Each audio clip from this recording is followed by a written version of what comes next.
যারা লিখতেছেন তুলা রাশি পরীক্ষা করার 6টি আমল।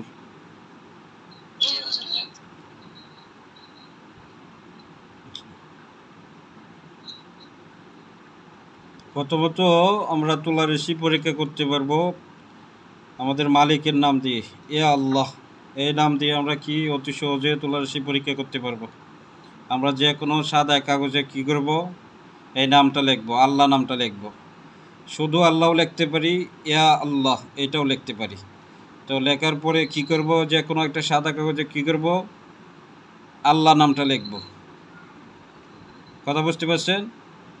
আল্লাহ নামটা লেখার পরে কি করবেন, তুলা রাশি যে ব্যক্তিকে পরীক্ষা করবেন ওনাকে কি করবেন, ওনাকে অবশ্যই উজু করায় নেবেন। উজু করায় নেওয়ার পরে আপনারা এটা এই পরীক্ষা করার জন্য আপনারা এই কাজটা করবেন। যদি অনেকে দেখা যাচ্ছে বিল্ডিং বাসায় থাকেন, বাসা বাড়ির ভিতরে করতে চান, সেক্ষেত্রে বাসা বাড়ির ভিতরেও করতে পারেন, সতর্কতার সহিত করতে হবে। আর যারা আমরা গ্রাম অঞ্চলে থাকি তারা তো দেখা গেছে যে গ্রাম অঞ্চলে আমরা মাটিতে বসবাস করি, তো মাটিতেও করতে পারি। তবে বিল্ডিংয়ে করলে অবশ্যই একটু সতর্কতার সহিত করতে হবে, কারণ অনেক সময় পড়ে যায় মাথায় চোট লাগে। তুলা রাশি অথবা আল্লাহ তাআলার নিয়ামতপ্রাপ্ত ব্যক্তি যে তারই পরীক্ষা করার জন্য আল্লাহ নামটাই যথেষ্ট। এই নামের মাধ্যমে কি পরীক্ষা করতে পারবেন। তো আল্লাহ নামটা কি করবেন, সাদা কাগজে লিখবেন। লিখার পরে কি করবেন, এই নামটা যে ব্যক্তির পরীক্ষা করবেন ওনারে উজু করাবেন। উজু করানোর পরে ওনার যে হাত আছে হাতটা পাক্কায় অথবা মাটিতে কি করবেন, রাখবেন। হাতটা রাখতে হবে, তালোটা থাকবে নিচের দিকে আর উপরের অংশ, পিঠের অংশটা থাকবে উপর দিকে। তো রাখার পরে কি করবেন, এই যে আল্লাহ নামটা আছে ওইটা কি করবেন, যে কোনো একজনের দিয়ে সামনে রাখবেন, 4 হাত অথবা 5 হাত সামনে রাখার পরে কি করবেন, ওই ব্যক্তিরে বলবেন যে আল্লাহ যে নামটা আছে এই নামের দিকে কি করেন, আপনি ছায়া থাকেন, ধ্যান করে ছায়া থাকবেন। তো এই নামটা আপনি যে কোনো একটা জায়গায় রাইকে চলে আসতে পারেন, অথবা যে কোনো একটা বাচ্চা অথবা একটা লোকের মাধ্যমে কী করতে পারেন, এই কাগজটা ধরায় রাখতে পারেন। যে এই কাগজটা কী করো, কাইট করে ধরে রাখো এই ব্যক্তি, যে ব্যক্তি ছায়া থাকবে তার দেখি। আপনারা একটা খাতায় লিখতে পারেন অথবা আলাদা একটা পেজে লিখতে পারেন।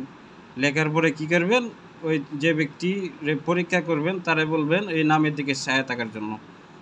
আর আপনি কি করবেন, আপনি ওনারে বলবেন, আইসা হুকুম লাগাইবেন যে আল্লাহ আপনার কাছে সাহায্য চাইতেছি, ওই ব্যক্তি যদি তুলা রাশি হয়ে থাকে আপনার নামের কাছে ওনার হাতটা অতি দ্রুত চলে যাক। বিসমিল্লাহ বললে ফু দিবেন। কথা বুঝতে পারছেন?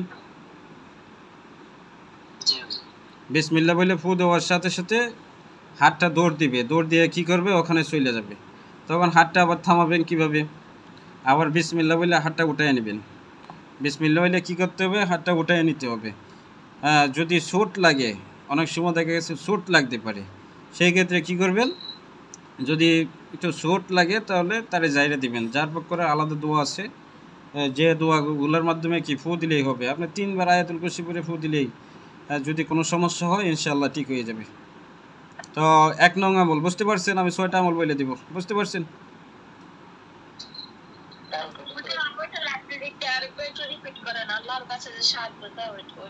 আল্লাহর কাছে সাহায্য চাইবেন এভাবে যে এ আল্লাহ আপনার কাছে সাহায্য চাইতেছি, আপনার পবিত্র নাম, আপনার পবিত্র যে নাম আছে এই নামের শক্তিতে হাতটা চলুক। এই ভাই যদি তুলা রাশি হয়ে থাকে, আপনার যে নাম আছে ওই নামের কাছে হাতটা কী করুক, চলতে যায় থামুক, অথবা হাতটা চলতে চলতে ওই নামের কাছে চলে যাক। 4 থেকে 5 হাত সামনে কি করছেন, আপনি আল্লাহ যে নামটা লিখছেন ওই নামটার কাছে, এই নামটা কি করছেন 4 থেকে 5 হাত সামনে রাখছেন, লিখে রাখছেন একটা কাগজে। ওই কাগজটা যে রাখছেন মাটিতে অথবা পাকায়, ওই পাকা জায়গাতে অথবা মাটিতে যে জায়গায় রাখছেন নামটা, ওখানে হাতটা চলে যাইব। আপনি যখন হুকুম দেবেন, হুকুম দেওয়ার সাথে সাথে কি করব, ওই যে কাগজটা যেখানে রাখছেন ওখানে যায় হাতটা থামবো। কথা বুঝতে পারছেন না? বুঝি নাই।